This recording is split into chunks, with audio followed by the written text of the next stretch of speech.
Kang Min-jun hated overtime almost as much as he loved reincarnation manhwa. The sticky night air of Seoul, the yellow light of street lamps, the deserted street. He saw all of this through a light fog of fatigue that made his eyes close on their own. He took off his glasses, ran his fingers over the bridge of his nose, and instinctively shook his head, driving away sleep. The headphones in his ears whispered a familiar opening from his favorite story. I reincarnated as a monster and became the king of dungeons. And Min-jun smiled. If only I could do the same, he thought lazily. Just not a slime, please. Better a demon spider with evolution and a harem. He stepped onto the pedestrian crossing when he noticed movement from the side. A little boy in a torn superhero t-shirt dropped a ball and, without looking, ran after it right under a red light. In the distance at the intersection, a truck was already rushing forward. The driver seemed to be dozing off, noticing neither the child nor the flashing sign. His body moved before his brain could decide anything. The world narrowed to a single point. The boy in the headlights. Min-jun dashed forward, almost jumped, grabbed the child by the shoulders, and shoved him aside with a jerk. The driver's belated scream cut through the night. The impact hit his entire chest. The air was ripped from his lungs. Time stretched out like slush under tires. He flew backward, seeing only the white rectangle of the headlights and the slowly receding face of the boy. And for some reason thought not about his family, not about work, but about how he never finished reading the last chapter. Let me at least become someone strong this time. A ridiculous thought flashed. A demon spider will do too. Darkness covered him completely. Consciousness returned with a feeling of tightness and suffocation. It was dark and cramped all around, as if he had been stuffed into a sleeping bag that was too small. Min-jun tried to breathe and felt the air passing not through his usual lungs, but through something else, cold and strangely flowing. His body felt foreign, neither arms nor legs, only short, sharp impulses when he tried to move. Something burst. Before his eyes, if they were eyes, a gray light flashed. The wet shell split open and he literally tumbled forward onto the cold stone, stickily peeling away from the walls of a tiny cocoon. A cave opened before him, flooded with a dull purple glow. A low ceiling, drops falling into black water, a thick smell of dampness and blood. And a silence in which many quiet rustles could be heard. A voice sounded in his head, dry, emotionless, but distinct. Congratulations, host. Death for the sake of saving a child is recognized as worthy. Transmigration initialized. World Astelion, Continent of Rifts. Reincarnation class, Demon Spider, Lavi Cray. Starting rank F, evolutionary potential up to SSS rank. Evolution condition, kill creatures of a rank higher than yours, absorb their cores and mutations. The greater the difference, the higher the chance of a rare evolution. Min-jun froze. There was only one thought in his head. Seriously? Is this it? He tried to speak, but only a dry hiss escaped his mouth. Suddenly, a translucent window floated into his field of vision, like a game interface. Name? None. Race? Demon Spider, Larva. Rank? F0. HP 10/10. Strength 1. Agility 3. Defense 1. Skills: Lesser Web, Level 1. Allows weaving a thin, sticky thread. Venomous Bite, Level 1. Weak paralytic effect. Unique talents: Evolution Eater. F. When killing a creature of a higher rank than your current one, you receive Evo points and a chance to absorb one of its natural talents. Demonic Regeneration, F. Slow HP recovery if the stomach is not empty. I'm actually a spider, he slowly realized. A demon spider in a cave with a system. Fear flooded in like a wave, but his usual office cynicism and thousands of read manhwa chapters responded with a strange calm. This wasn't a nightmare, it was exactly what he had fantasized about for years. Only instead of a soft start in a village, he was thrown straight into a monster den. A quiet rustle made him instinctively snap his head up. Another spider was slowly descending down the nearest wall, about 3 times larger than him, with dull yellow chitin and a heavy, dull gaze from many eyes. Following it, from cracks in the rock, 2 more appeared, then more. The floor and ceiling seemed to come alive, covered in dozens of black bodies. Lines flashed in a new panel. Detected. Cave Venom Spider, F2. Cave Venom Spider, F2. Senior Cave Spider, E1. Status: they perceive you as a competitor. Min-jun didn't have time to process this before the first two lunged at him. His body reacted on its own.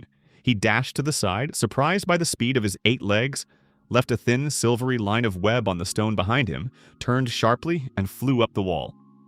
Sticky hairs on his legs held him on the vertical as reliably as if it were the floor. Stay calm, the thought flashed. Any game starts with mobs. The main thing is not to jump on the boss from the first level. The senior spider, noticing the newcomer's strange behavior, hissed and released a long thread of web from its mandibles, trying to intercept him. Min-jun, thanks to his past life, perceived all this not as horror but as a battle scheme.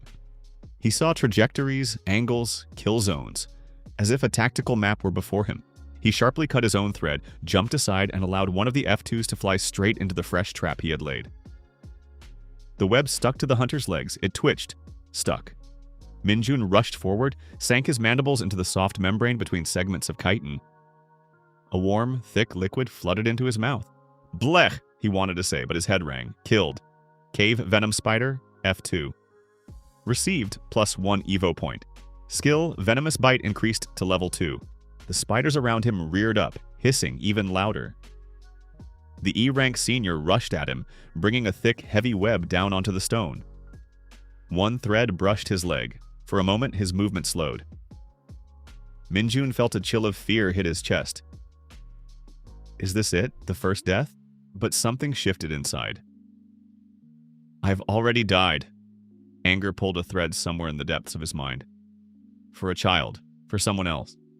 The second time won't be for these cockroaches. He rushed forward, not retreating, but on the contrary, toward the senior. It was madness. Their sizes and strength differed by multiples. No, it was exactly what the monster's instinctive brain did not expect. The senior spider, expecting the prey to run, hesitated for a fraction of a second. That was enough. Min-jun dove under its belly, clinging to the roughness of the stone with his legs, twisted between the foreign limbs, squeezed under a soft segment, and bit down with his mandibles with all his might. The poison, amplified by the level, flooded into the enemy. In response, he felt powerful legs crushing his body, breaking his kite and piercing his side. The pain was wild. Red splashed in his eyes. No, along with the pain came a strange sensation, a kind of cold flame flowing from his stomach throughout his body. Killed, Senior Cave Spider, E1. Received, +5 Evo points. Talent, Evolution Eater activated, base body is adapting. New mutation, Stone Carapace, level 1. Temporary defense boost, +3 DEF, plus earth damage resistance. Stats updated, rank increased, F0 to F1. HP 1/15. Demonic regeneration activated. The world was covered in darkness again, but no longer eternal, just unconsciousness after the fight. When he woke up, the feeling of his body had changed. The chitin became thicker, the legs heavier, the bite stronger. Somewhere inside, a strange weight moved, as if molten stone were being poured into him. System messages hung on the edge of his consciousness, but Min-jun only briefly glanced through them. Alive, he summarized, and no longer the weakest. The cave was noticeably emptier. Some of the spiders had scattered, some had become his trophy. Demonic regeneration, fueled by the flesh of fallen enemies, slowly healed the cracks. He ate, although the human part inside screamed with disgust, and with every swallowed carcass he felt his strength grow. Thus began his life in the Demon Gorge. Days merged into a sequence of hunting, ambushes, traps, and deadly leaps. He quickly understood the main rule of this world. There is no justice here, only a difference in levels and the ability to use it. The weak are eaten, the strong eat everything. But he didn't want to be just another one. The memory of his past life prevented him from turning into a mindless predator. He studied. He watched other monsters, venomous snakes, stone scorpions, shadow imp creatures living in the cracks. He observed how they hunted, how they ran away, how they fought among themselves. He analyzed like a nerd, memorizing patterns. One day he encountered a gargoyle-type stone snake, a massive creature woven from pieces of rock and living flesh. Its movements were slow, but every sweep of its tail turned stone into dust. Most lower-tier demons avoided it. The system noted Stone Gargoyle Snake, D1. Danger, lethal. So, D rank, Min-jun grunted to himself. Far above me, but evolution requires risk. He didn't rush in. First, he studied. For several days, he circled the edge of its territory, watching the snake emerge from its den, lazily change its resting spot, and how dust accumulated on its back. He noticed which side of the monster had harder armor, where movement was slower, where the eye sockets remained open longer. Then he began to set up web flags marking the snake's route. Thin threads, almost invisible, stretched between the stones, allowed him to feel the vibration when it crawled. From these threads, a network gradually formed, tightening the space so that one wrong turn would force the monster to shift onto the desired path. When everything was ready, he waited until the snake once again reached for a small pond to the side. A thin impulse through the threads, and Min-jun pulled the necessary knots. One of the ledges broke, and stone dust showered under the massive body. The snake, sliding smoothly forward, suddenly fell sideways into a narrow ravine. It had to sharply change position, exposing its softer belly to the open pit. Exactly where the spider was waiting for it. He activated stone carapace, feeling his body fill with weight, and dashed upward, sinking his mandibles into a soft vein between the stone plates. The venom, now far from F-level, went in a full stream. The snake thrashed, trying to throw him off, struck with its tail, shattering the adjacent wall. One of these blows caught Min-jun, throwing him aside and cracking the kite in on half of his body. Pain, crunch, blood. The system flashed warnings, but he didn't retreat.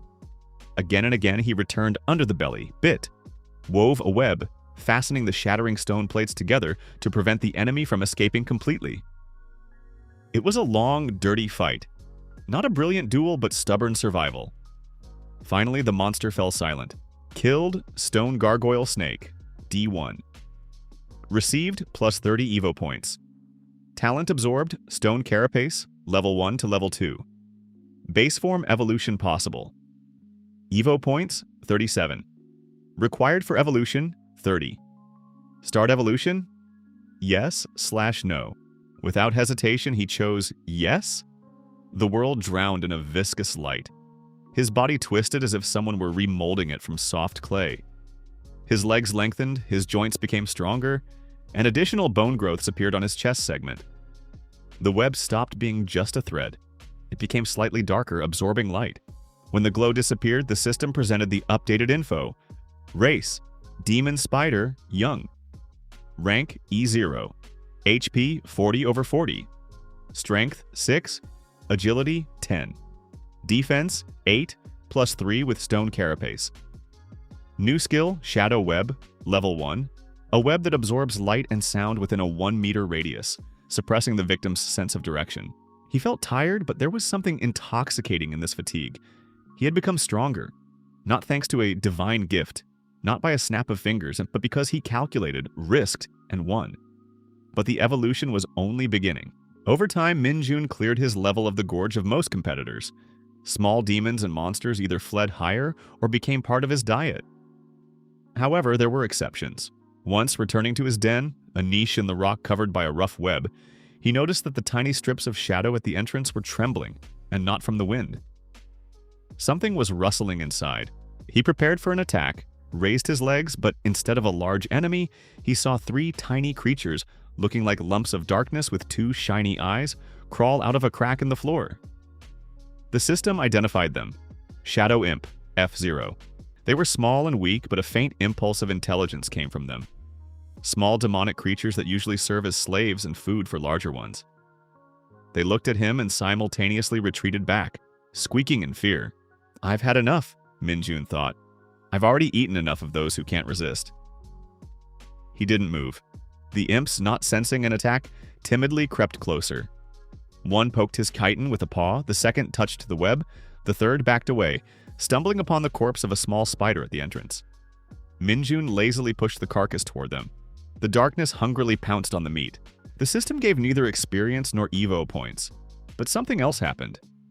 In the attitude toward races column, opposite the small demons line, a tiny green up arrow appeared.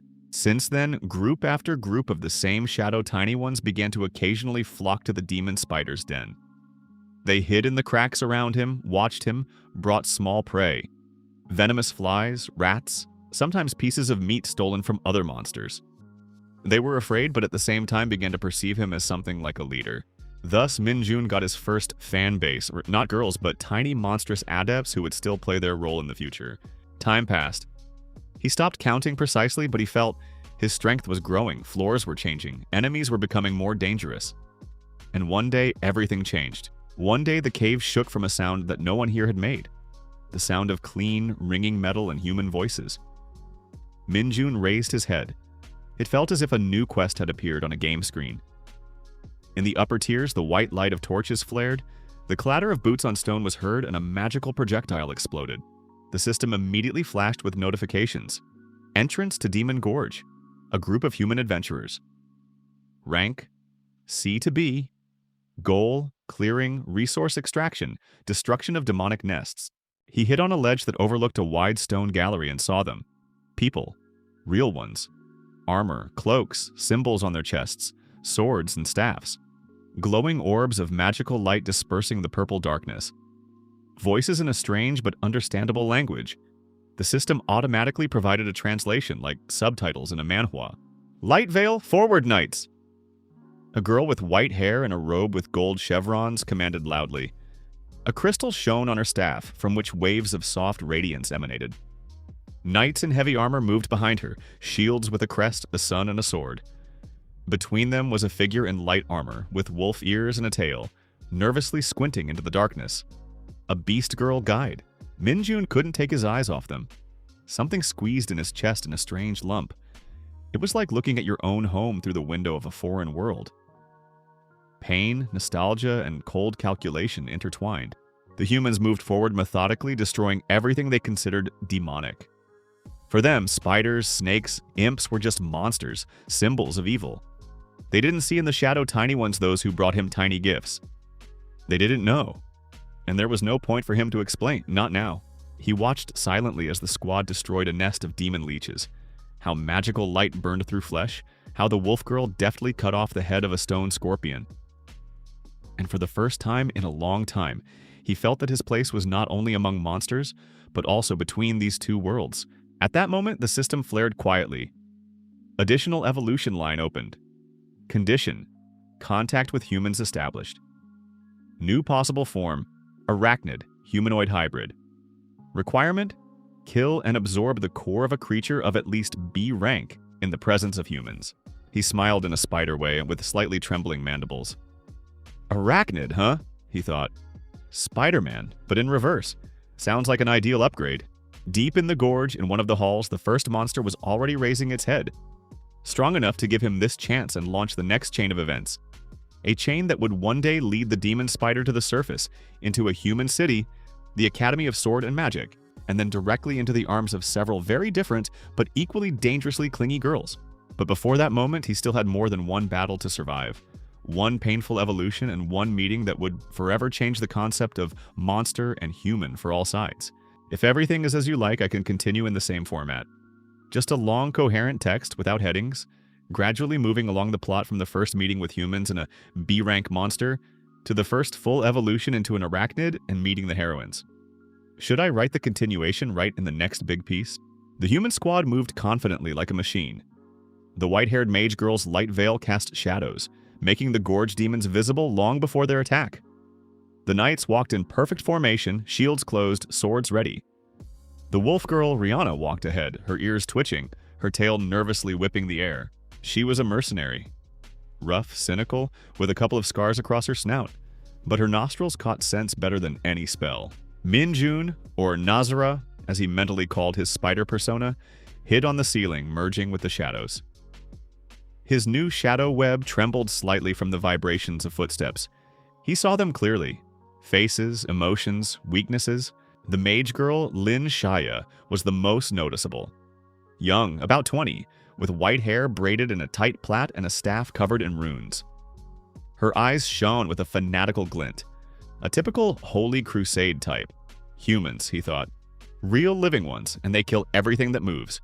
Suddenly, Rihanna froze, raising her fist. Her ears stood upright. Something big ahead, she growled. Not spiders. A snake or worse. Rank at least C. Shaya nodded, raising her staff. The light intensified and a low rumble came from the gallery. The ground shook. A monster burst out of a crack in the floor. a body of twisted stone and black slime, its mouth filled with fangs, eyes glowing green. The system identified it instantly. Stone Slime Snake, B1. Tier Guardian. Features: regeneration through stone absorption, metal-dissolving venom, attack, tail strike, AoE. The knights instantly closed their shields. The snake struck. Its tail swept across the barrier, shattering stone and throwing two warriors aside.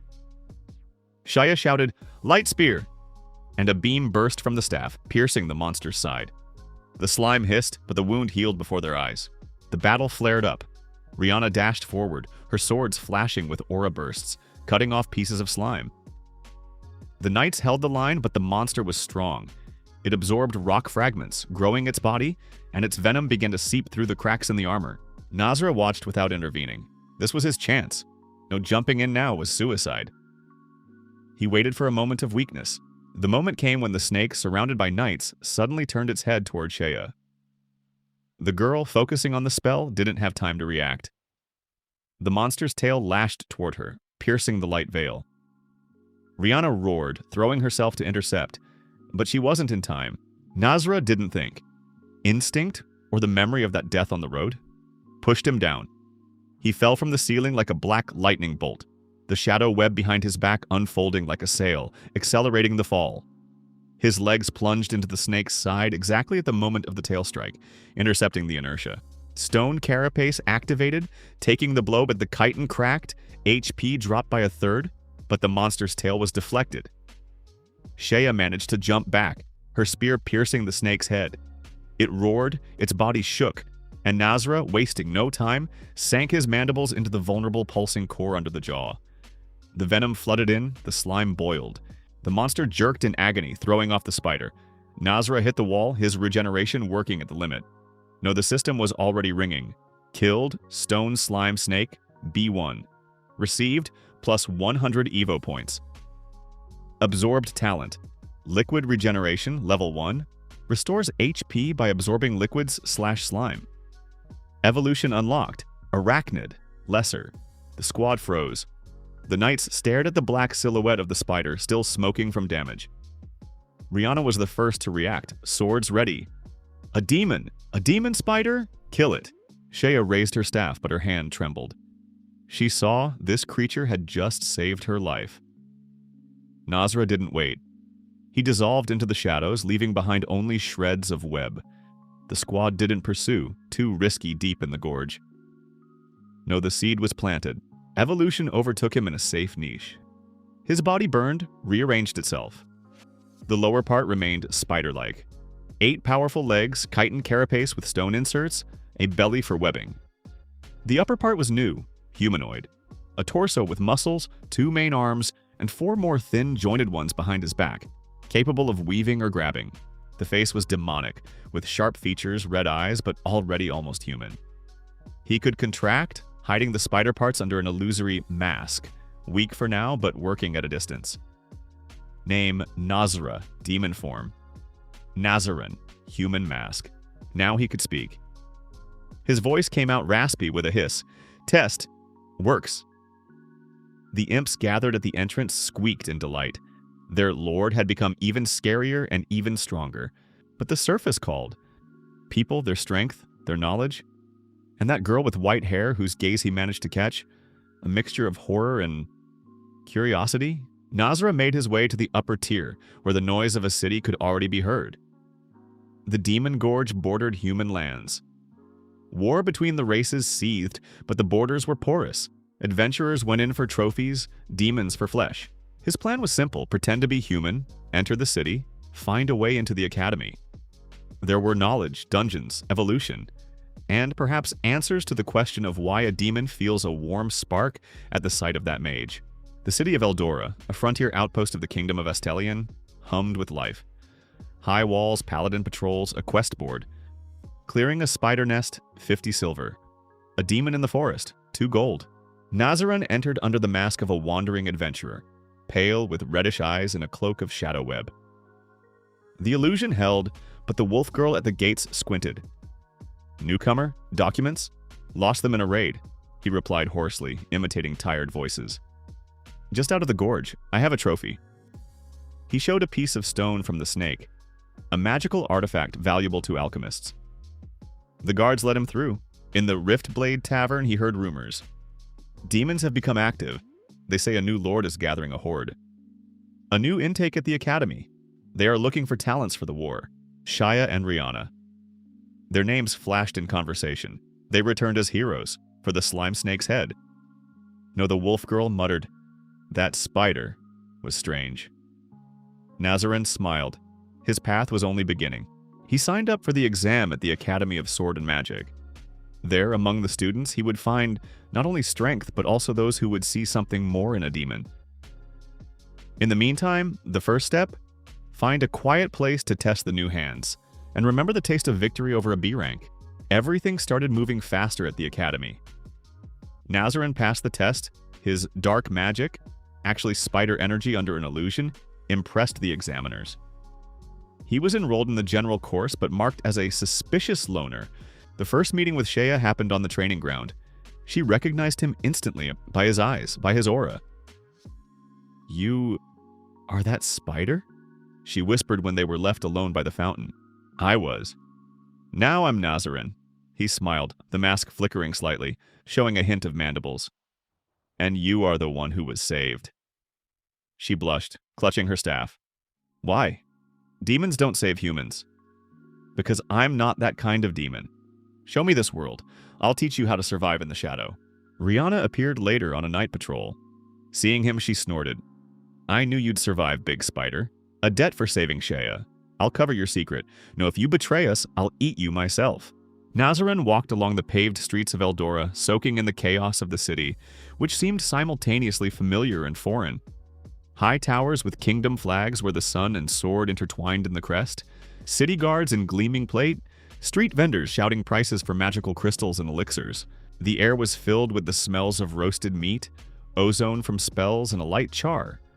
A reminder of recent skirmishes with demons. People bustled back and forth, adventurers with bandaged arms, mages in robes with runes, beast girls with ears and tails trading skins.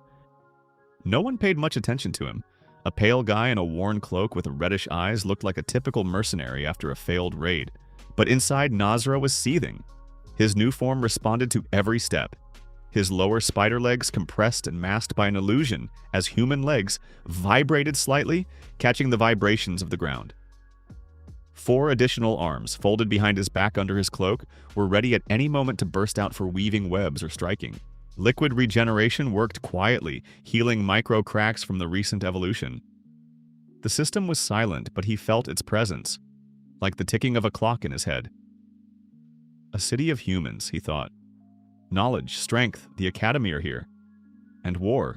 He headed straight for the main notice board at the main gates, the heart of any adventurous life. A crowd gathered around the parchments.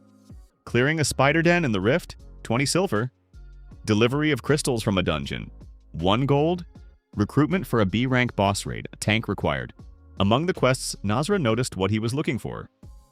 Exam for the Royal Academy of Sword and Magic of Astelion. Requirements: magical potential at least D, combat experience.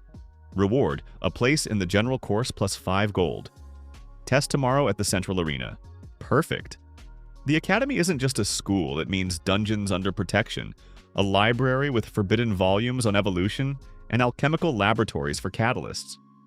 There he could level up without risking a full wipe as a monster. Plus, Shaya and Rihanna were surely there, their names flashed in tavern rumors. He tore down the notice and headed to the nearest tavern, the Riftblade, a cheap establishment for mercenaries where beer was served with a magical stamina bonus. Behind the counter, a gloomy dwarf poured ale, and in the corner sat 3. A warrior in worn armor, an archer with elven ears, and a mage in a hood. "Newcomer?" The dwarf grunted, putting down a mug. 5 coppers for a room and dinner." Nazra nodded, threw the coins, trophies from the gorge, and sat in the shadow. The conversations around him were like manhwa on steroids. "Did you hear about Shaya Frostwind's raid? That girl with the light staff killed a beast snake all by herself." "Not alone. There was a strange demon spider there.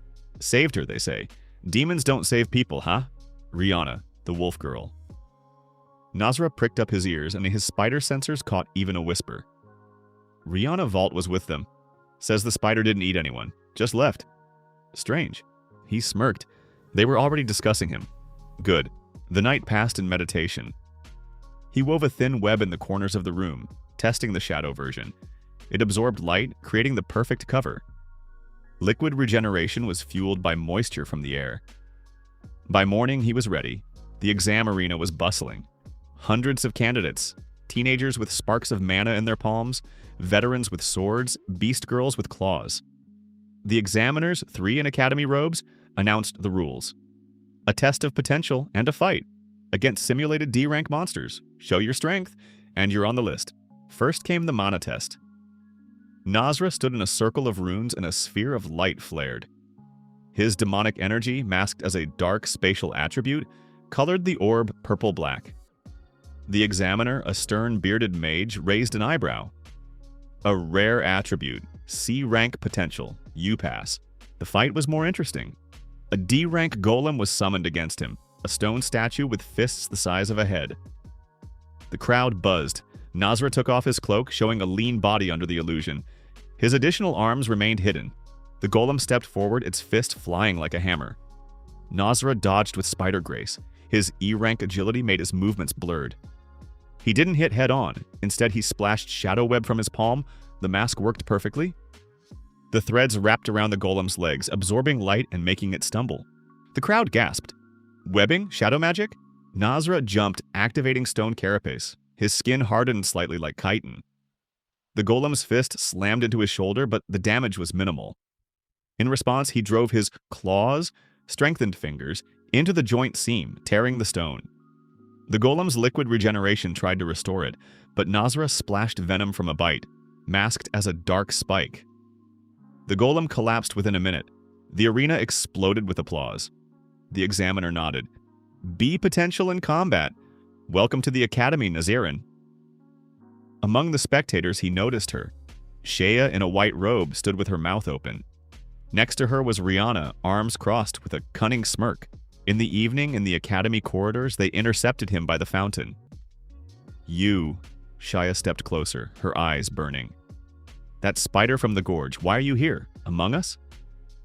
Rihanna snorted, sniffing the air. The scent doesn't lie. Spider, demon, adventurer, explain yourself or I'll check with my claws. Nazra smiled, the mask flickering slightly, showing a hint of red eyes. I am Nazra. I was a spider. I evolved. I don't eat people if they don't come at me first. You, Shia, were saved. Rihanna, you saw the fight. Want the truth? I seek power, not for war, for balance. Demons eat the weak, humans burn everything in sight. I am in between. Shea clutched her staff but didn't attack. A new spark flashed in her eyes, not fear but curiosity. A monster in the academy. This is madness. No, you saved me. I won't tell. For now. Rihanna snorted. A debt for the rescue. I'll cover for you. No, if you touch her, I'll eat your spider guts. Thus, the first alliance was born. Shea, with her light magic and connections in the church, became his official face. Rihanna became a scout and bodyguard. They didn't know that this was just the beginning. The academy turned out to be a paradise for leveling up. Magic lessons where Nazra copied spells, adapting them to spider skills. Sword training, his agility made him a ghost. Dungeons under the academy, perfect farming. In the very first C-rank spider den, he accidentally dropped his mask on purpose, showing the girls his true form. They didn't scream. Shia blushed. Rihanna growled approvingly. You look cool, big spider, the wolf girl said. Just hide your arms or the students will shit themselves. Soon new ones appeared. Alicia Frostwind, Ice Princess, top one of the course, daughter of the Marshal.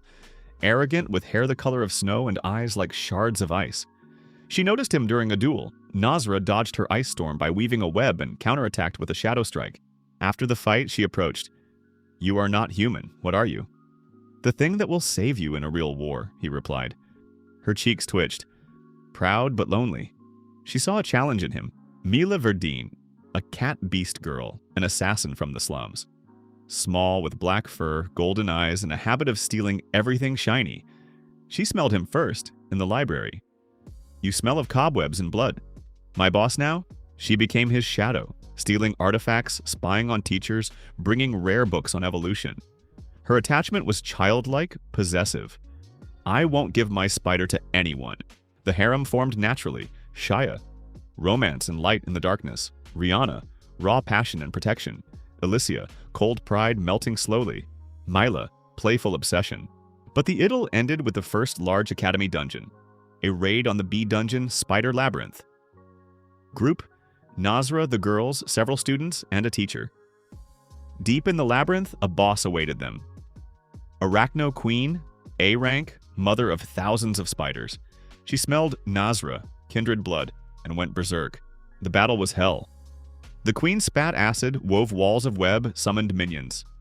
Students fell, the teacher barely held the shield. Shaya was exhausted from light spears, Rihanna was bleeding from wounds, Alicia was covered in frost from overload, Mila hid in the shadows delivering stabs.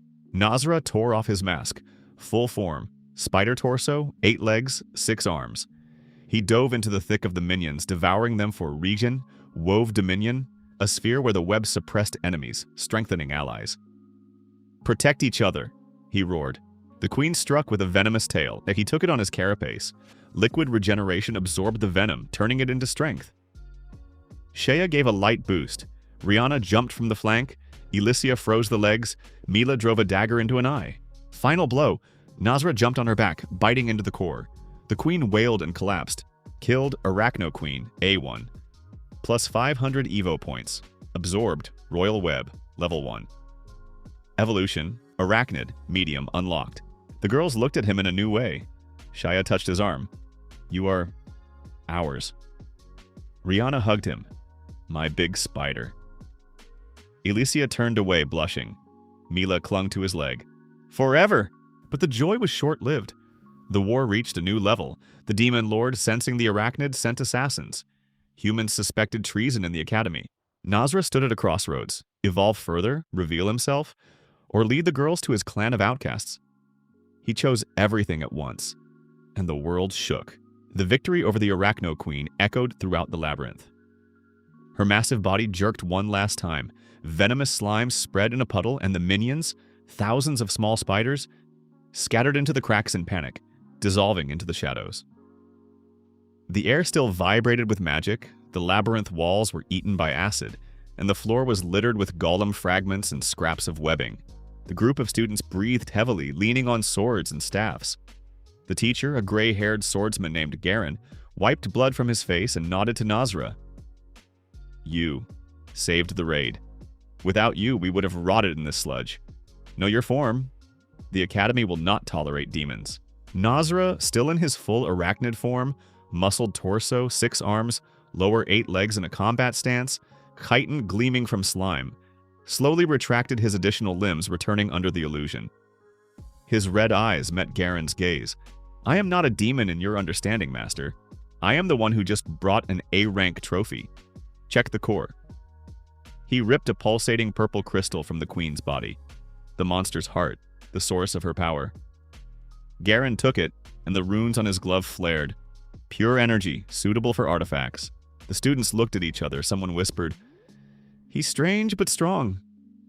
Others were silent, but fear and respect flickered in their eyes. Shaya approached first. Her robe was torn, her white hair disheveled, but her eyes shone. She touched his shoulder, and the only gesture she dared to make in front of everyone. Nazra, thank you. You covered me from that tale with yourself. I would... Her voice trailed off. Rihanna, with a wound on her side, roared approvingly, slapping his chitin, not yet fully hidden. My big spider! You tore that thing apart like a rag. The debt is doubled. You are in our pack now. Alicia stood aside, her ice aura still sparkling on her fingertips. She turned away, but her cheeks blushed betrayingly. Don't think this changes anything. You are useful, for now. Mila emerged from the shadow, holding a pile of crystal shards in her paws. Boss, I stole the best ones. And look, royal thread, for your web. Her golden cat eyes burned with adoration. She clung to his leg like a kitten, and no one dared to object. Garen coughed. The raid is over.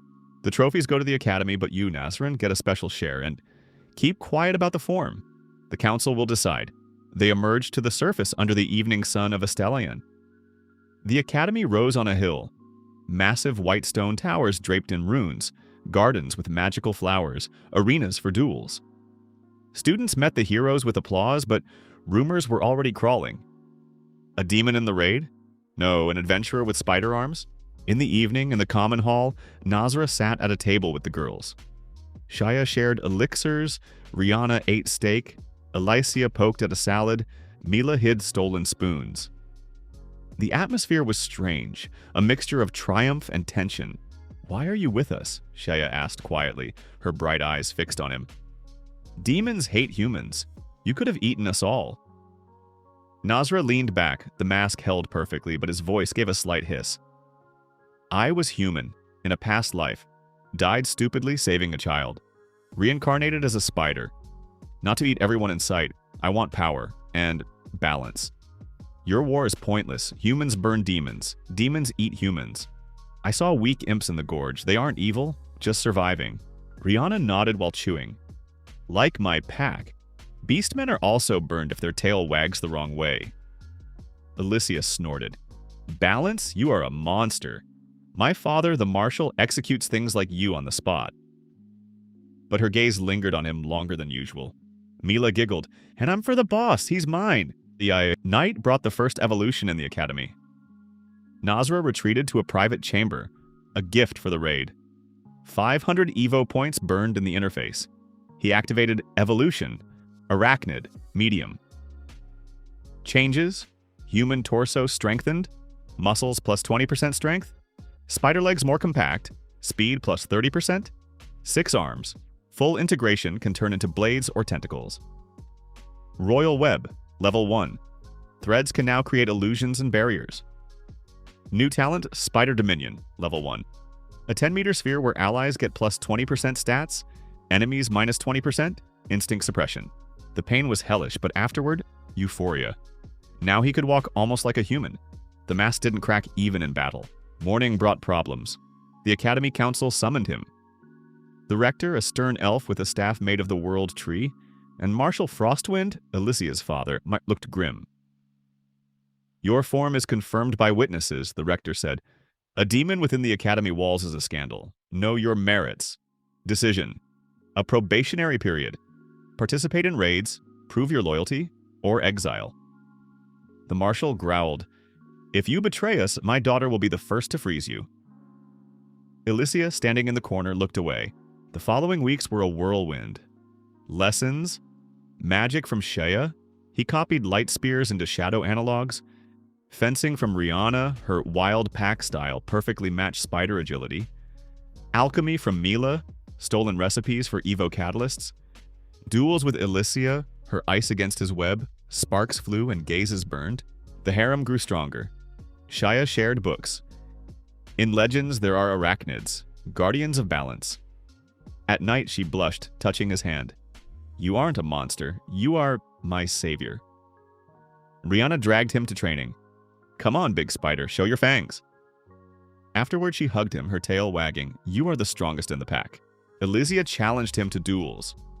"Prove you are worthy." After defeats, rare ones, she whispered, "You are not like other demons." Once, after a particularly heated skirmish, her lips touched his cheek. "Don't betray us." Mila slept at his feet. "The boss is mine forever." She stole artifacts for him and set ambushes for bullies, but the shadow of war deepened. The Demon Lord Blood Whisperer, sensing the arachnid, sent elite assassins, A-rank shadow killers. The first attack happened at night in the Academy Gardens. 2 figures in shadow cloaks jumped at Nazra, claws with venom. He reacted instantly.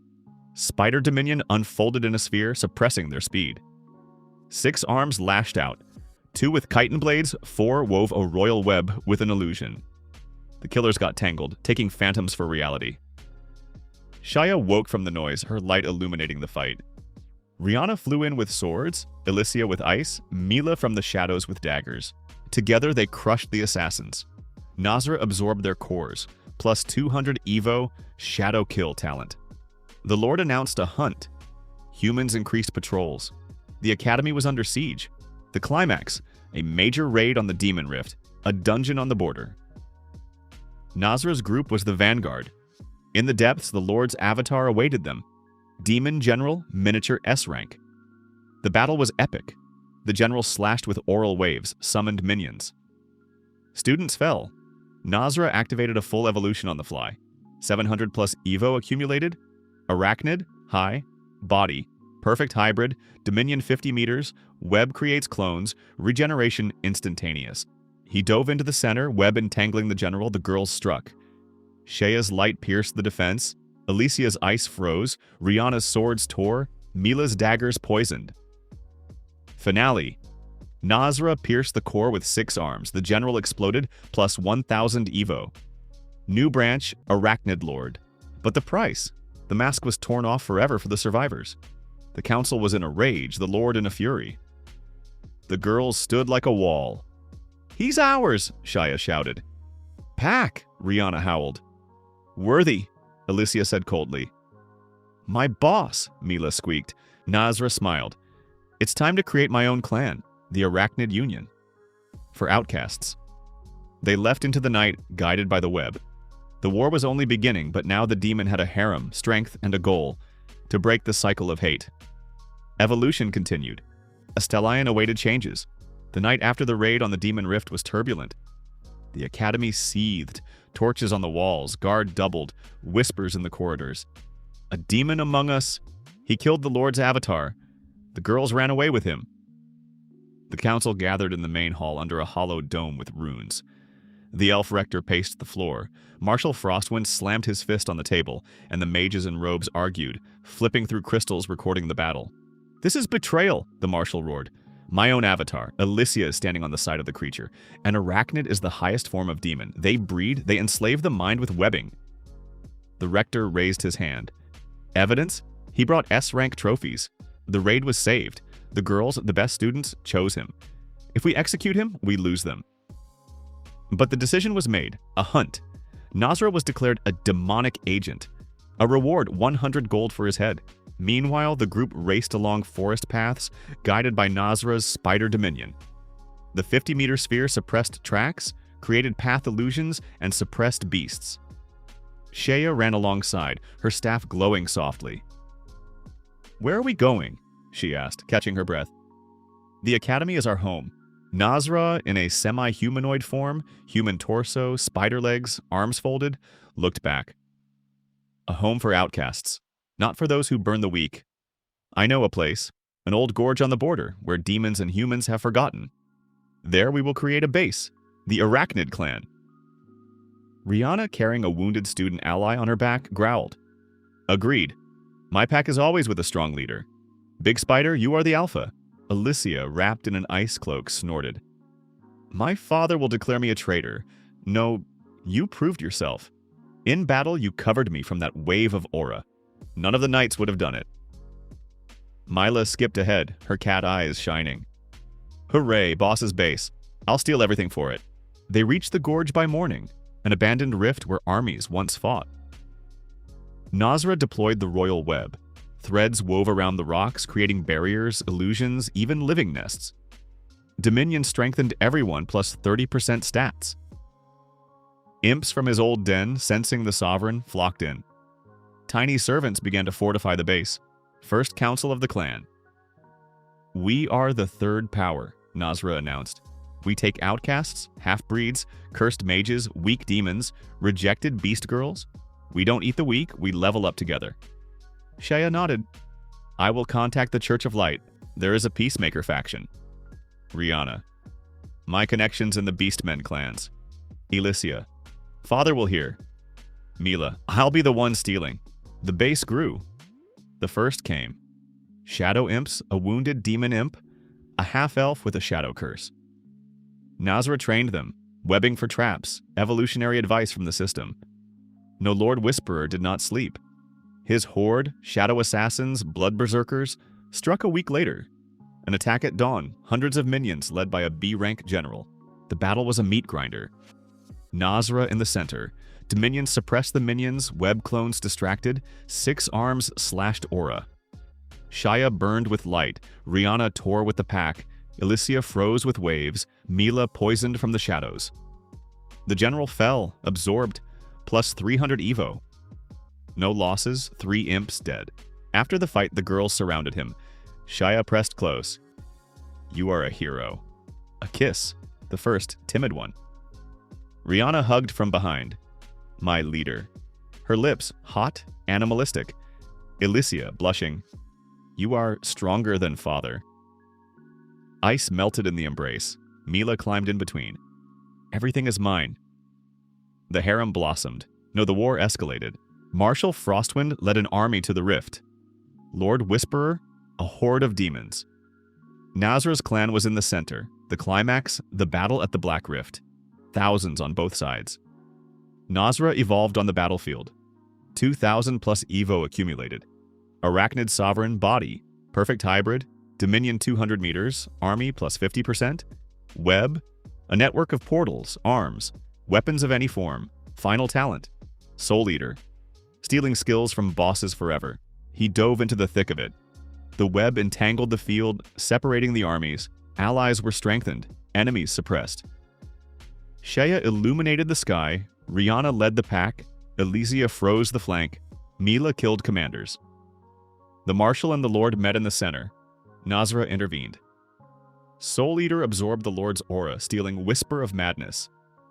The Marshal, seeing his daughter next to the demon, wavered. Stop! Nazra shouted. His words, amplified by the Dominion, penetrated minds. The armies froze. Shaya stood between her father and the Lord. He brought peace. A truce. Nazra's clan is a neutral power. The harem is his support. Evolution continues. No shadows whispered, new lords, new threats. The Arachnid Sovereign moved forward. After the battle at the Black Rift, the world of Astelion changed. But it did not become calmer. It simply restructured itself around a new power. Nazra's Arachnid clan became a legend, a neutral faction on the border where outcasts found a home and warring parties found a truce. The gorge turned into a fortress. Webbing wove around the rocks, creating labyrinths of barriers, portals for fast travel, and illusory walls. Imps scurried everywhere, building nests, half-breed alchemists brewed elixirs, and beastmen clans sent recruits. The number of members exceeded 1,000. Nazra, in his highest form, a perfect hybrid of human and spider, with the torso of an athlete, 6 multifunctional arms, and compact spider legs under an illusion, sat in the central hall, woven from royal web. The system pulsed quietly. Race, Arachnid Emperor, SSS potential. Evo points, 15,000 over 50,000. Next evolution, Arachnid Absolute. Dominion, 1 kilometer. Ally boost plus 60%, enemy suppression minus 60%.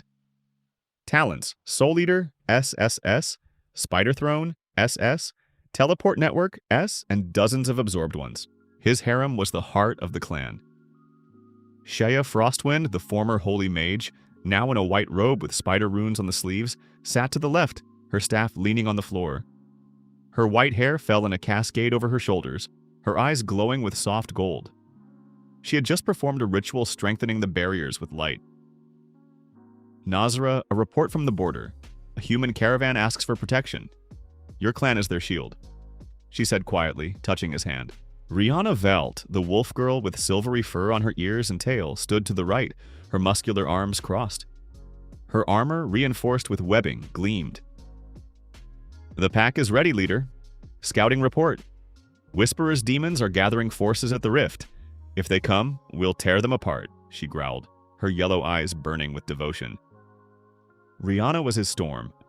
Training with her turned into battles where swords clattered against his blade arms, and then into embraces full of animal strength. She gave birth to the first wolf girl with spider eyes, a symbol of the union. Elysia Frostwind, the ice princess, now in a robe with blue runes, sat opposite, her breath leaving frost in the air. Father is sending an ultimatum. Join the kingdom or war. But I know you are right. Ice and web are a perfect pair. Her voice was cold, but her gaze was melting. After the battle, she broke completely. Duels turned into kisses, her storms now amplified his web. Mila Verdon, a tiny cat with black fur and golden eyes, settled at his feet, chewing on a stolen fruit. Boss, I swiped a map of an ancient SSS dungeon and a dagger with dragon venom for you. She squeaked, squeezing closer. Her jealousy was amusing. She hissed at others, but in bed curled into a ball, purring. She is the eyes and ears of the clan. Her thievery supplied artifacts. The council lasted for hours. Raid plans, diplomacy, training. But afterward, when the hall emptied, the harem remained. Shea stood up first, her robe slipping from her shoulder. "We are yours, Nazra, forever." A kiss, bright, purifying. Rihanna took over, her grip animalistic. "The pack is one." Alicia added cold, melting in the heat. "My ice is yours." Mila squeezed in, "Everything is mine." A night in the throne, a web woven for them, where the Dominion created a paradise of illusions, but the morning brought a storm. Mila's scouts burst in. "Demons! Lord Whisperer has broken the truce. A horde of 5,000 with S-rank generals. They are coming for us." Nazra rose. The system flashed. Threat SSS. Evo accumulated, enough for an upgrade. The Battle of the Rift defense began at dawn. The horde poured in, berserkers with axes, shadow assassins, flying gargoyles. Generals: Bloodfist, S, Shadow Witch, S, Serpent Lord, S. The clan stood as a wall. Rihanna with 500 warriors of the pack rushed into the vanguard. Swords, claws, auras. Wolf fury tore through the ranks. "For the leader!" she howled, her tail lashing the air. Elysia on the flank. A glacial storm froze hundreds. Runes amplified the frost to absolute zero. "You shall not pass!" she shouted, her magic feeding off Nazra's web. Shea in the center. A dome of light blinded the demons. Spears pierced armor. "Light will cleanse," her voice echoed, inspiring allies. Mila in the shadows. Daggers flew. Poison sickened the commanders. "For the boss," she squeaked, teleporting through the network. Nazra, the god of battle. Dominion 1 kilometer suppressed the horde. The spider throne summoned 2,000 clones. An army of spiders tore the minions apart. Portals teleported allies behind enemy backs. 6 arms turned into a whirlwind.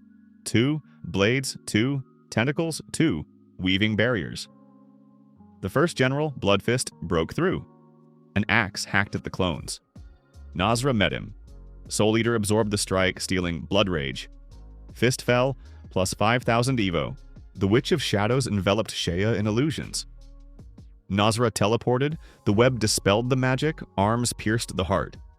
Plus 4,000 Evo. The serpent coiled around Rihanna. She roared, but Nazra dove into the maw. Regeneration withstood the acid, Soul Eater absorbed the core. Plus 4,500 Evo. The horde broke. Lord Whisperer, watching from afar, retreated. "Arachnid, you are a threat." The clan celebrated. But the Evo burned 30,000. Evolution, Arachnid Absolute. Changes body, transcendent, dominion, the entire continent, optional at web, manipulation of reality, creation of worlds, Soul Eater, immortality of allies. A new era. The kingdom offered an alliance, the church, holy status. The harem gave birth to heirs, light arachnids, wolf guardians, ice mages, shadow thieves, but the chaos rift whispered. An ancient god awakened. Nazra gathered an army of 10,000. A raid into the heart, labyrinths of flesh, bosses with mutations. Shaya cleansed with light, Rihanna tore apart, Elysia froze, Mila poisoned. Nazra absorbed the god, plus 1 million Evo. Absolute form, spider god, creator of worlds. The empire flourished, wars ended. The harem became empresses, children were heirs. But the cosmos whispered new threats. Nazra looked at the stars. Evolution is eternal. Shea pressed close. Our god. After the battle at the Chaos Rift, silence reigned over the continent of Estelion for the first time in hundreds of years. Not a fragile truce, not a temporary lull between slaughters, but a real peace earned through blood and webbing. But even in this silence, Nazra did not relax. He heard the world differently than the others. His spider sensors caught the vibrations of the earth, the whisper of the wind between mountain peaks, the pulse of mana in the depths of dungeons. The world of Estelion breathed threat like a smoldering coal under a layer of ash. The Arachnid clan occupied a vast territory at the intersection of three borders: the human kingdom of Estelion, the demonic lands of Whisperer, and the neutral plains of the Beastmen. The gorge turned into a whole city, which gradually grew out of stone, webbing, and magic. Nasra personally designed its structure, relying on the memory of his past life. A Korean nerd who read manhwa for hours had thousands of models of ideal fortresses, cities, and bases in his head. The central hall, the spider throne, was the heart of the city. A huge cave, the vaults of which were supported by columns of frozen royal web, stronger than steel. The walls were covered with illusory panels created by Shaya, pictures of battles, peace, and evolutions. On the floor were runes of protection drawn by Alicia. From the ceiling hung glowing crystals mined by Mila from deep dungeons. Around the throne, quarters diverged in concentric rings. The first ring was military, training arenas, arsenals, barracks. Rihanna commanded here absolutely, her voice carrying throughout the ring as she drove the warriors. "Again, I don't see anything weaker than my pack, only corpses," she roared, and wolves, bears, and tigers in beastman form fell from exhaustion only to stand up and repeat. The second ring was magical. Alchemist towers, laboratories for catalysts, a library with forbidden volumes. Shea and Alicia shared this space, sometimes peacefully, sometimes with sparks. Shea studied ancient legends of arachnids. Alicia developed new combinations of web and ice. Their mutual jealousy toward Nasra was hidden, elegant, never in the open, but their gazes were like blades. The third ring was residential. Houses for refugees, a market, a tavern. Mila managed an underground information network. Her agents sat in every tavern, every corner.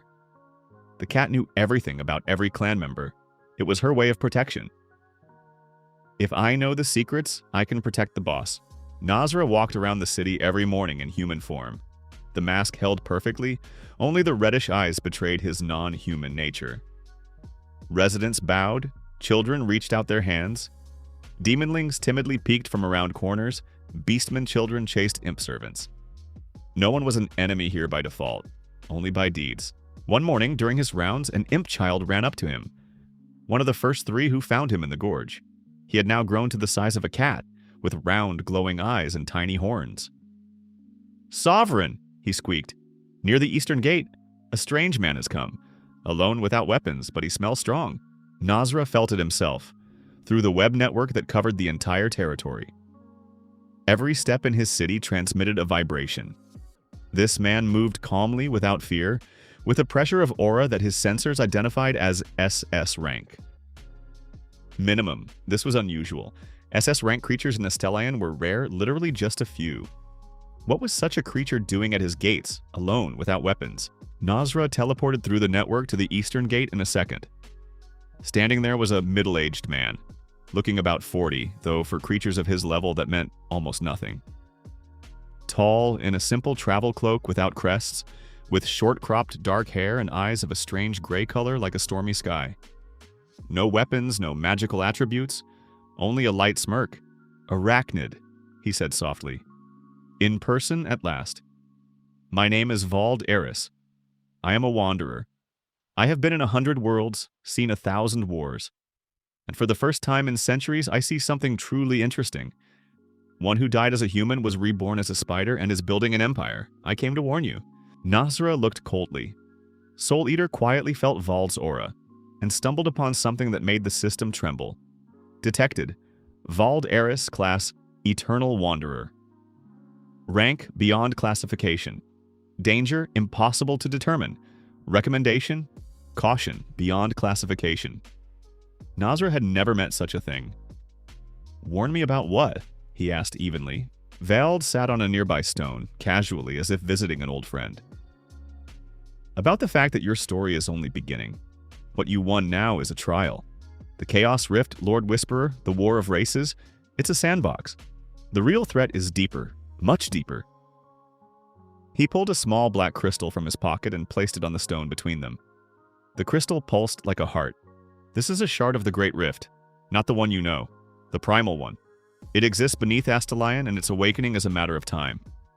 When it happens, your empire and all the armies of the world will not be enough." Nazra took the crystal. Soul Eater touched it and got burned. Literally. The system beeped with red warnings. Energy of an unknown class, incompatible with the current rank. "Why are you telling me this?" he asked. Vald smirked. "Because you are the only one who can handle this. Not because you are the strongest, not yet, but because you died protecting the weak and were reborn as a monster that continues to protect the weak. That is a rarity. That is your real strength." He stood up, straightened his cloak. "I advise evolve faster. Study what is inside the crystal, gradually, not all at once. And take care of your women. They are your anchor. Without them, even the arachnid absolute will dissolve in chaos." He stepped aside and simply vanished. No teleport, no magic, no trace of aura. As if he had never been there. Nazra stood, clutching the crystal. The system was silent. The imp child nearby was shaking with fear. "Sovereign?" he squeaked. "Everything is fine," Nazra said quietly.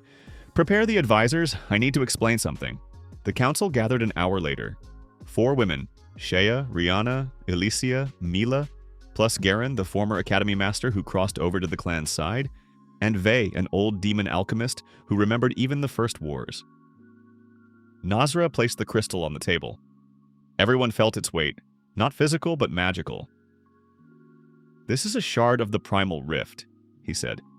"We were told that beneath Astalion slumbers something capable of destroying everything. The wars between humans and demons are just ripples on the surface. The real threat is here. Silence." Shea was the first to speak. Calmly, but her fingers gripped her staff.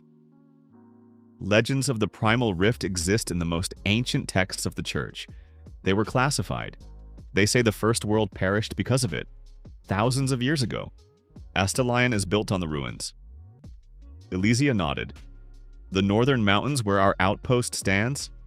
There are cracks there that never disappear, even after repairs. Moyfather dismissed it as soil instability, but the mages knew." Rihanna roared. "Then we fight. When?" Vey, the wrinkled demon with fangs, shook his head. "Not so simple, child.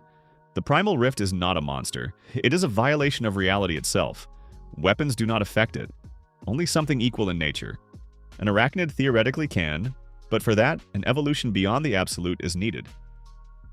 "Nothing exists beyond the absolute," Nazra said. "It didn't exist," Vey corrected. "Until you." Silence. Then Mila rubbed her ear with a paw.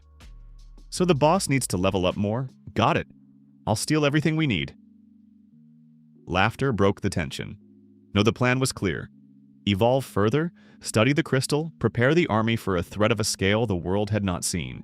The following months became a period of the most intensive leveling. Nazra divided his time. Morning, training with Rihanna. Her style of the Wolfpack had long since become part of his combat philosophy.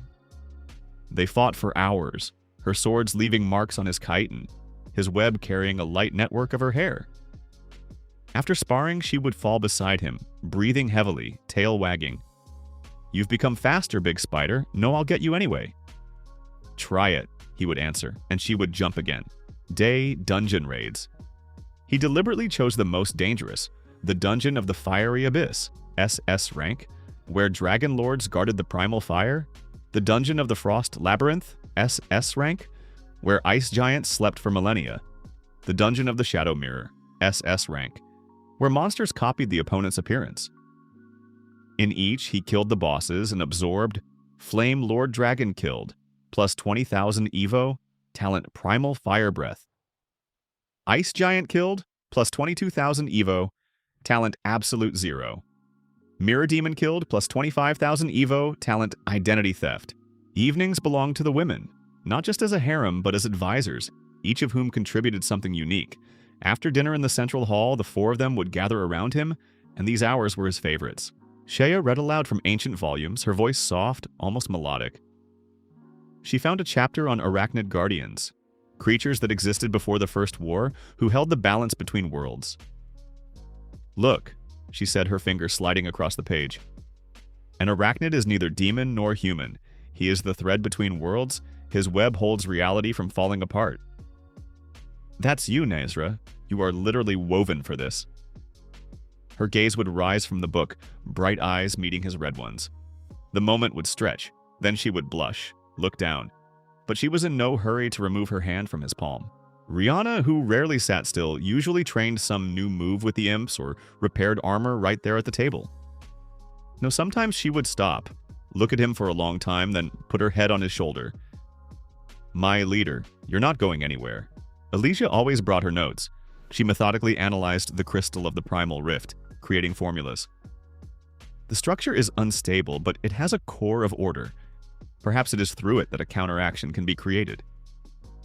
Cold logic, icy efficiency, but when she thought no one was looking, her fingers would sometimes touch his hand. Just because, for a second. Mila didn't listen to the lectures, she drew. The little cat created schemes of spy networks right on the margins of other people's maps, sometimes drawing tiny spiders. This is you, boss, and this is me next to you. And here's Rihanna biting Shia because she's jealous, and Alicia pretending she doesn't care. All four would look at the drawing for seconds, then simultaneously blush, and Nazra would laugh softly, for the first time in a long time.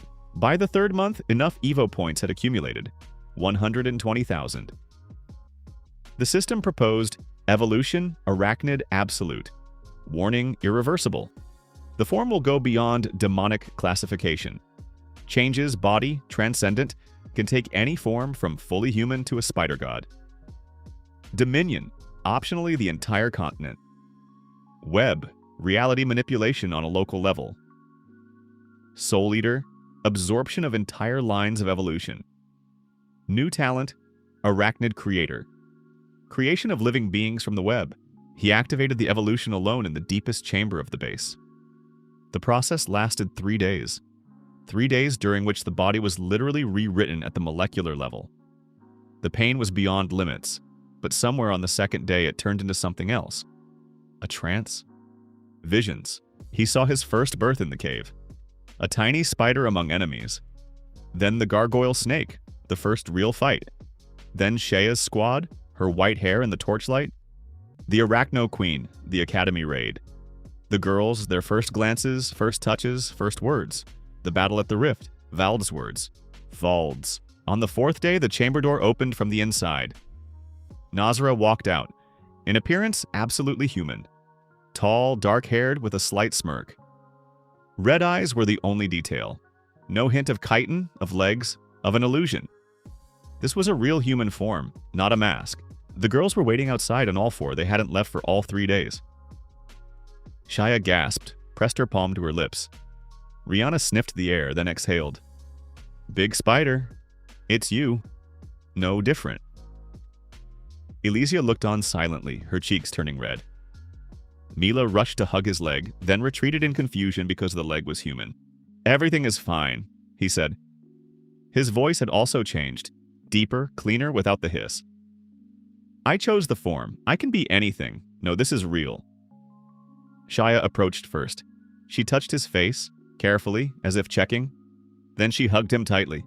You were always a human, even as a spider. Over the following week, news of the absolute evolution spread across the continent. The reactions were predictable. Kingdom of Astelion, fear and urgent correspondence with allies. Demonic lords, panic and meetings. Beastmen, delight and delegations with congratulations. Church of Light, a split. Some demanded to destroy the Arachnid god, others to include him in the pantheon of guardians. Marshal Frostwind arrived personally on the third day. He had aged. The war was not easy. Alicia met him at the gate, cold as before, but with warmth in her eyes. Father? Daughter. The marshal looked at her for a long time, then at Nazra standing nearby. You've changed. I've grown. The marshal grunted, turned to Nazra. I don't like demons. I won't. No, you protected her, several times, and your clan holds the border better than 2 of our armies. A pause.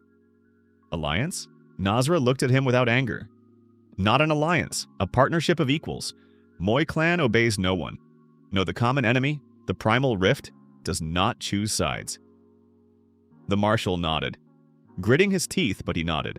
Lord Whisperer sent an emissary, not an assassin, this time a diplomat in black silks. The message was unexpected. The Arachnid Absolute is a threat to everyone. The demonic lords offer neutrality. We heard about the primal rift.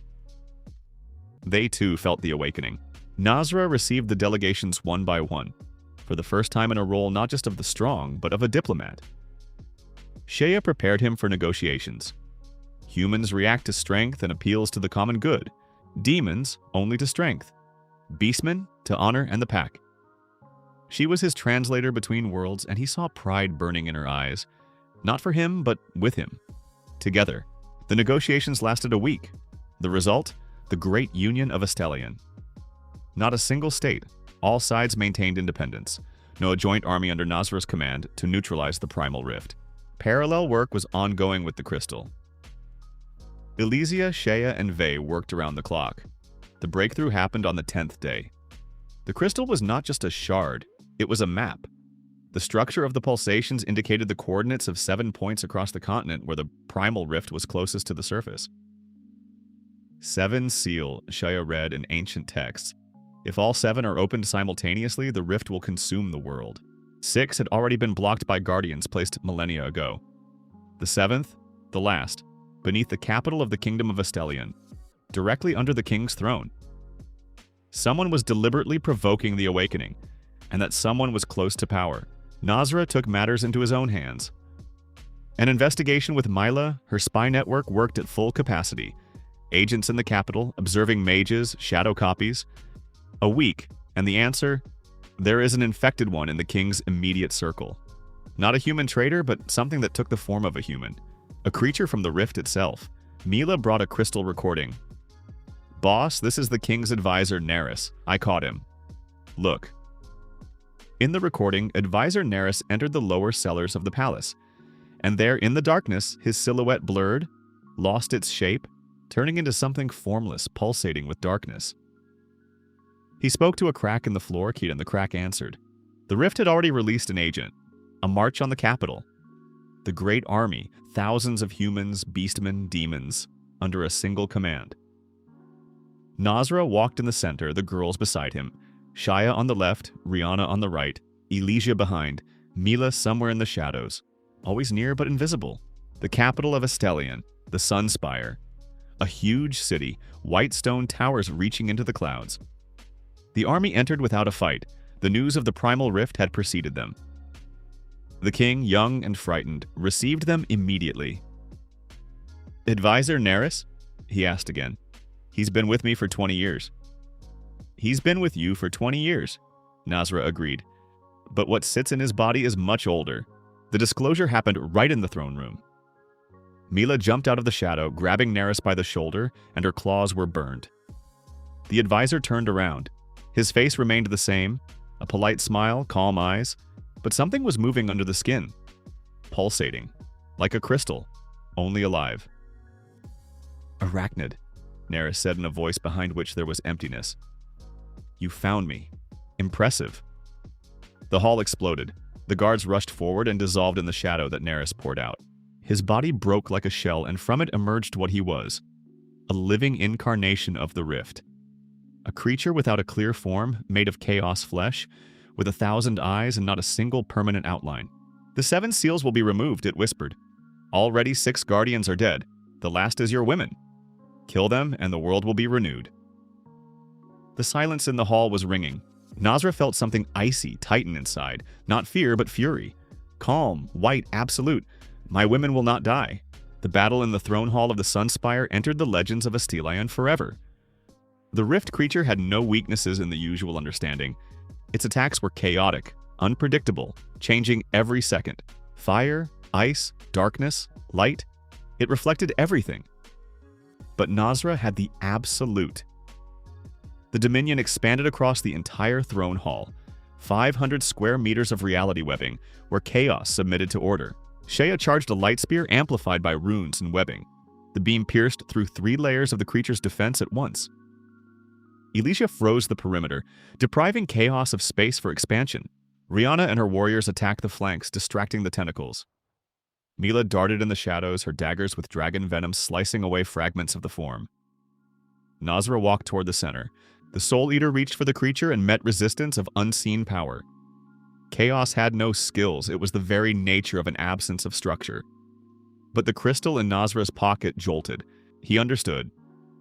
Vey had said, the primal rift has a core of order.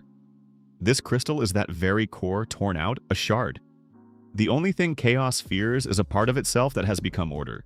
Nasra drove the crystal into the center of the creature. The reaction was like a nuclear explosion in reverse. Not destruction, implosion.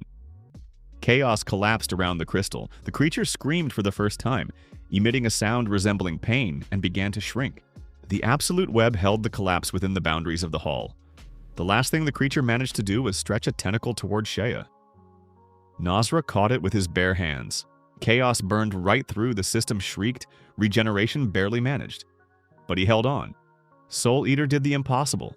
He absorbed a fragment of the primal rift itself. The creature vanished. The seventh seal was strengthened. The rift beneath the capital was sealed. The hall was half destroyed. The king sat on the floor, forgetting about the throne. The army stood in stunned silence. The girls ran to him, Shea first, her hands on his face. Alive? Alive! Rihanna roared with relief. Elysia leaned against him, trembling. Mila hugged his leg, burying her forehead. It's over, he said quietly. The rift is sealed. In the silence, a single stone fell from the ceiling. Then applause. First one soldier, then 10, then the whole hall. Humans, beastmen, demons, together. The system issued the final update. Absorbed, a fragment of the primal rift. New talent. Anchor of reality. As long as the host lives, the primal rift cannot open on a Stellian. Evo points. Maximum reached. The next stage of evolution requires the event Transcendence. What Transcendence is, the system did not explain. The subsequent days were quiet. Reconstruction of the capital, negotiations for a permanent alliance.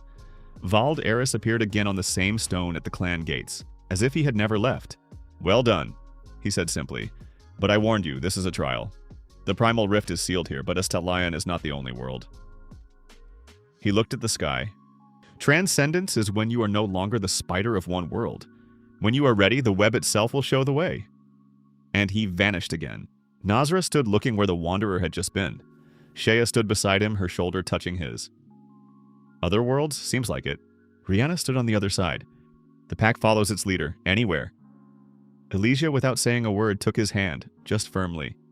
Mila jumped onto his shoulders. Boss, I'm already packing my things. He laughed. A real laugh for the first time in this life. Long, liberating.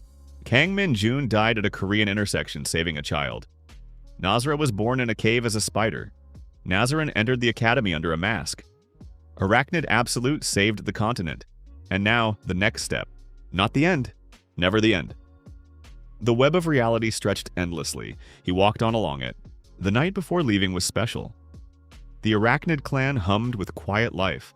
Lights in the windows of the residential ring houses, children's laughter by the fountain, the smell of food from the tavern, the guards calling out to each other on the walls. An ordinary night of an ordinary city, which 3 years ago was an empty gorge with 3 frightened imps. Nasra stood on the top of the central tower, the very one built first, from webbing and stone, and looked down.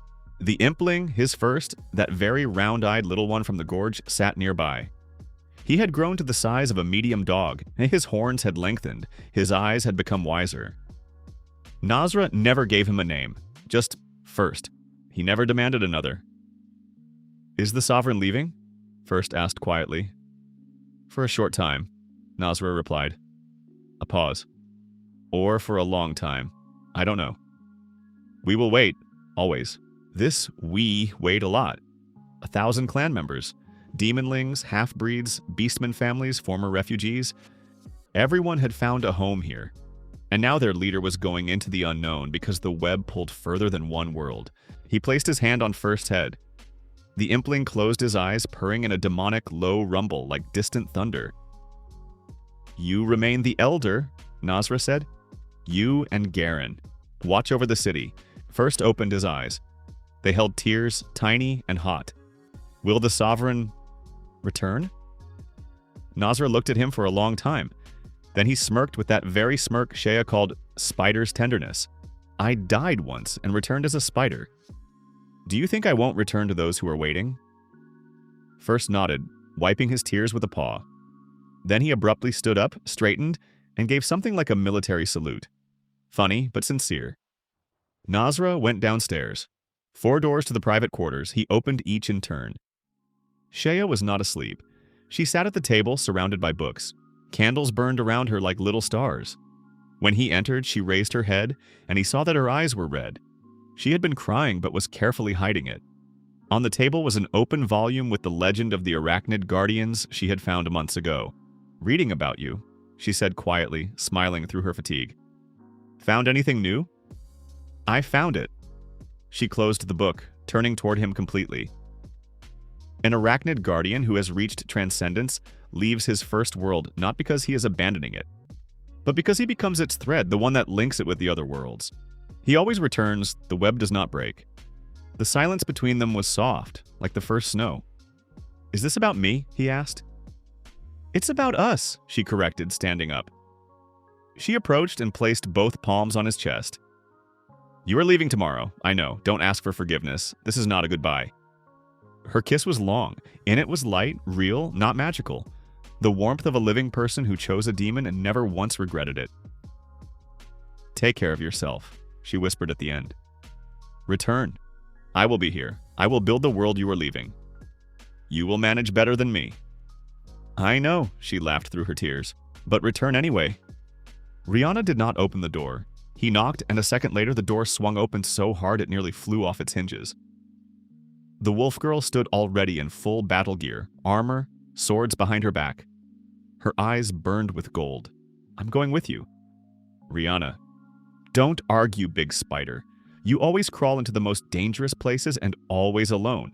The pack does not leave its leader." "The clan needs a commander," he said. "Without you, they will crumble within a month." She clenched her fists. Her tail whipped the air, anger, pain, helplessness, all at once. Then she exhaled heavily, took off one of her swords, and held it out to him, hilt first. The sword was special, a blade of lunar metal with runes of her pack. "Take it," she said hoarsely. "This is my fang. Where it is, there is the pack. You will always be with us." He took the sword. Rihanna rushed forward, hugged him so tightly it would have crushed the bones of an ordinary person. He hugged back, burying his face in her silvery hair. "Watch over first," he said. "He is good." "I'll drive him so he doesn't slack off," she growled into his shoulder. Then she let go, stepped back, becoming a commander again. But in the corner of her eye, something glistened. "Go already, before I change my mind and tie you up with webbing." Alicia opened the door herself before he could knock. She felt it through their bond, forged in dozens of battles side by side. She stood in the doorway, in a nightrobe over her work clothes, hair loose, and this was a rarity. Alicia was always formal. Now she looked like an ordinary young woman, beautiful, his own. "I knew you would come today," she said, letting him inside. The room was tidy, as always. On the table was a stack of written sheets. She handed him the top one. "This is the analysis of the primal rift. Full. 7 years of work, well, 3 years here and theoretical calculations since childhood. Take it with you. If you encounter the rift in another world, here is the methodology for counteraction." He looked at the sheets. Dense, small handwriting, formulas, diagrams, years of labor compressed into a stack of paper for him. "Alicia." "Don't," she interrupted, though her voice trembled. "I don't know how to speak beautifully, you know this. That's why I wrote it." She pointed to a separate sheet at the bottom of the stack. "The last page is not about the rift." He took it in his hands. There were a few lines written, apparently many times crossed out and rewritten. "You are the first who turned out to be stronger than my ice, not because you are hotter, but because you are more patient. You waited for me to thaw on my own. This is harder than any fight. I will not say I love you. You know that for me those words sound like a vow. Therefore I vow. Return." He lowered the sheet, looked at her. She looked straight at him, proudly as always, but her fingers were clenched. He stepped forward and hugged her carefully as if she were made of ice that could be broken. She stiffened for a second, then went limp for the first time without a fight. Her arms rose, went around him. "The vow is accepted," he said quietly. She didn't answer, but her fingers squeezed tighter. Mila met him differently. She wasn't in her room at all. She sat right in front of his door on the floor with a sack in her paws. The sack was so stuffed it wouldn't close. "What's this?" he asked. Packing, she announced, jumping up. Everything most necessary. Poisons, maps, 3 spare daggers, nuts for the road, a crystal link to the base, a list of all agents in all cities, an artifact from a dragon. Mila. A vial of your favorite black ink for system notes. A sleep pillow. You sleep poorly without something soft under your head, don't argue. And this? She pulled out a small medallion. Simple, silver, with an engraving of a spider. I made it. Well, I swiped the silver, but I engraved it myself. For you. He took the medallion. The spider was depicted not as a scary monster, small, neat, with thin threads around it, resembling that first spider in the cocoon. Mila, he said softly, you aren't going. She opened her mouth, closed it, opened it again. But the agent network will crumble without you. No one but you keeps information like that. You are the eyes of the clan. Without eyes, the clan is blind. But without me, you are blind there, she blurted out, and in her voice appeared something not childlike, sharp, adult. I always watch over you. I always know where you are, how you are, always. And there I won't be able to. He crouched down to be at the same level as her. The cat was miniature, took her by the shoulders. That is exactly why I need you to be here. Not to watch over me, to watch over everyone. Over Shea, over Rihanna, over Alicia, over the city, over the children. You are the only one I trust to know everything. Her golden eyes sparkled. Her lower lip trembled. That's unfair, she muttered. I know, you're using my weakness. I know, I'm still angry. I know. She threw herself into hugging him desperately, clinging to his cloak. He held her while she quietly sobbed, then calmed down and stepped back, fiercely wiping her eyes. If you don't return, I'll personally go find you, she declared. Into any world, I'll find you. I believe you, he said seriously, She put the medallion on his neck herself, standing on tiptoe, fastened it, stepped back a pace, crossed her arms, feigning independence. The tip of her tail twitched betrayingly. Go already, before I change my mind about stealing you and hiding you in a chest. He laughed, stood up, threw on his cloak, checked Rihanna's sword behind his back, Alicia's sheets in his chest, Mila's medallion on his neck. Shaya's staff, she had given a spare, small one with runes, was in the pouch. 4 parts of his anchor. Morning had not yet arrived. The stars over Astellion burned brightly. The system flickered in his consciousness, quiet as ever, and beside it something new which Vey had warned about. A pulse resembling a call. Not systemic, deeper. From that part of his nature that appeared with transcendence. The web was calling. He went down to the gates alone. That was the agreement. No send-offs by the army, no speeches. Just leaving at dawn like a wanderer. The first little imp sat by the gates, clutching a lantern in its paws, illuminating the way. A final sign of respect. Nazra stopped before the gates, looked back once. The city lived. Lights in the windows lit up one after another. They knew. They felt through the Dominion, which he was leaving in passive mode as a protective dome. No words were needed, just lights. 1,000 little lights in the night saying, "We are here." He nodded, turned toward the gates, stepped through. Beyond the gates lay the path down the mountain slope, toward the plains, toward the great rift in the center of the continent, from where the system indicated the transition point. The first light of dawn touched the horizon, pale pink, almost timid, like Shea in the early days. The grass underfoot was covered with dew. Somewhere far away, a bird was crying. Kang Min-jun, who died at a Korean intersection, once thought his story had ended. Then he thought it began in a cave with impling crumbs. Then in the academy with the girls. Then in the battle for the world. Then again he thought it had ended. It did not end. Perhaps that was the answer to the question he never asked aloud. Why? Why die for a stranger's child? Why be reborn as a spider? Why build a clan? Why save the world? Not because he was chosen, not because the system decided so. Simply because he could. Because power without meaning is just a powerful monster, and meaning without power is beautiful words. He received both, and now he carried it further. The web stretched ahead, not visible to the eye, but felt by every nerve of the new body. Thin, stronger than steel, going beyond the horizon, beyond the limits of Astellion, towards something the system did not yet have a name for. He walked along it. Behind remained the city, where 1,000 lights burned. A woman with light hair read a legend about an arachnid who always returns. A wolf girl in armor stood on the wall, following him with her gaze until the last moment when the figure disappeared around a bend in the path. An ice princess sat by the window clutching a draft of a vow, the one where many versions of one phrase were written. The black cat looked at the ceiling, twitching her tail, and was already forming a search plan in her head, in case the boss stayed away longer than was decent. The first imp blew out the lantern. Dawn would manage on its own. Astalion breathed, lived, held by the threads of the web he had woven here over the years. These threads weren't going anywhere. The web does not break. Somewhere beyond the horizon is another world. Maybe also with a war. Maybe with monsters scarier than the Primal Rift. Maybe with people who again divide the world into ours and theirs and kill along that line. Maybe there too are those who have no one to protect them. That means there is somewhere to go. Nazra, Arachnid Absolute, former Kang Min Jun, former office nerd from Seoul, who died for a stranger's child on the wet asphalt, walked on. Not because he must, because he wants to, because the web stretches and he is its thread. The dawn grew brighter. The path continued.